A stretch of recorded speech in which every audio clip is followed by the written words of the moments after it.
শীত মানে তোমাদের কাছে কি বলো তো? আমার কাছে কিন্তু পিঠে পুলির মরশুম। হাই, আমি সুস্মিতা।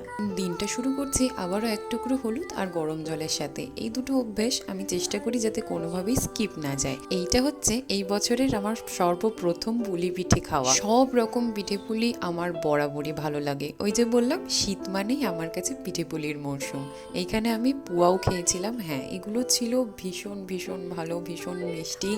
দিনে যে কতবার রান্নাঘরে গিয়ে গিয়ে খেয়েছিলাম তার নেই ঠিক। সেই দিন আমি চলে যাচ্ছিলাম আমাদের শ্রদ্ধেয় পিএম নরেন্দ্র মোদীকে দেখতে। তার আগে একটু হালকা ফুলকা রেডি হওয়া তো মাস্ট। তবে হ্যাঁ, খুব ইজি জব তো এটা একেবারেই ছিল না। মায়ের অর্ডার ছিল কিছু খেয়ে অবশ্যই যেতে হবে, না খেয়ে যাওয়া চলবে না।